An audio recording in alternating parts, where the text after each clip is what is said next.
Most people believe the Second World War was won by charismatic generals and lost by the madness of dictators. We are taught to look at the arrows on the map, the clash of steel at Kursk, and the sheer willpower of the Red Army. We think that German defeat in the East was a matter of general winter or a simple lack of fuel. But that is the comfortable lie. The hidden truth isn't found in a bunker in Berlin. It's buried in the green folder of General Georg Thomas. While the world watched the Blitzkrieg, Thomas was looking at a spreadsheet that proved the invasion of the Soviet Union was a mathematical suicide note before the first shot was even fired. He wasn't a hero, and he wasn't a villain in the traditional sense. He was a logistical realist who predicted the exact date the German machine would grind to a halt. The contextual collapse, the myth of the infinite machine before 1941, the German old world was built on a delusion of efficiency. The global perception was that the Wehrmacht was a mechanized juggernaut, a seamless integration of radio, tank, and plane. The reality was a systemic nightmare. By the late 1930s, the German economy was a house of cards. They lacked the raw materials, specifically oil, rubber, and high-grade steel, to sustain a prolonged war of attrition. The common solution was the Blitzkrieg: hit fast, win quickly, and loot the neighbor's pantry. It worked in Poland. It worked in France. But those were small rooms. The Soviet Union was an entire continent. The balance sheet was devastating. Germany entered the war with millions of horses because they couldn't produce enough trucks. Their rail systems used a different gauge than the Soviets.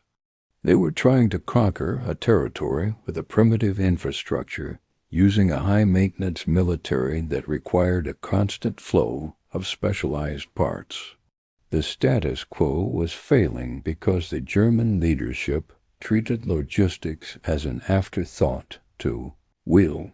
They believed the spirit of the soldier could override the logic of the supply line. The hidden strategy, the blueprint for cannibalism. Enter Georg Thomas and his economic staff east. His blueprint for the invasion wasn't about liberation or even traditional occupation. It was a strategy of calculated starvation. Thomas understood the logic of survival in a way that the frontline generals refused to acknowledge.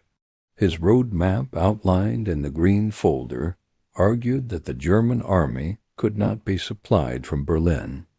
To survive, the army had to live off the land. This wasn't just foraging. It was a systemic extraction of every grain of wheat and every drop of oil from the Soviet territories. The hidden strategy was to create a vacuum in the local population to fill the stomachs of the invaders. Thomas's calculations were cold. He predicted that for the German army to remain mobile, 30 million Soviet citizens would have to starve. This wasn't an ideological byproduct. It was a logistical requirement. He saw the Soviet Union not as a country, but as a giant battery to be drained. If the arrows on the map didn't move fast enough to capture the oil fields of the Caucasus, the entire sovereignty of the Reich would vanish. It was a race against the depletion of their own inventory. The tragedy of execution, the vacuum of reality. The plan failed not because it was immoral, but because it was mathematically impossible. Thomas's logic assumed the Soviet infrastructure would remain intact enough to be exploited. Instead, the retreating Red Army scorched the earth. The German machine hit a logistics wall. By August 1941, the ghost logistics began to haunt the front lines. Tanks were abandoned not because they were destroyed, but because a single 5-cent washer couldn't be shipped 1,000 miles over mud roads. The tragedy of execution was that the German High Command ignored the structural flaws Thomas highlighted, choosing instead to believe that one more decisive battle would solve a supply chain crisis. When the advance finally stalled at the gates of Moscow, it wasn't just the cold. It was the fact that the German army had outrun its own blueprint. They had created a vacuum of resources that they themselves could not fill. The plan was modified by desperation, leading to a fragmented, chaotic retreat where the once mighty Wehrmacht became a horse-drawn army in a motorized age.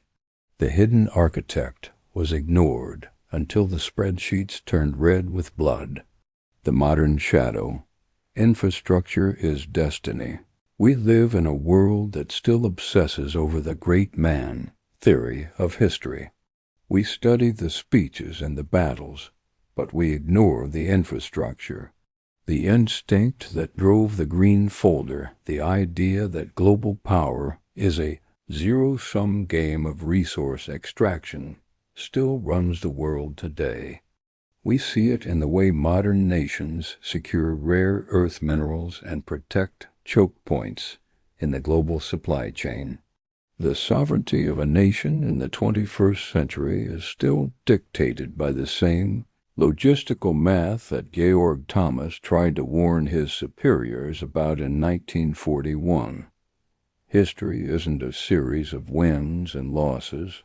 It is the story of underlying structures that outlive the regimes that build them. The tanks are rusted and the bunkers are overgrown, but the logic of the supply chain remains the ultimate arbiter of human conflict. We're still feeling the effects of the green folder, showing that you can dodge math, but math won't dodge you.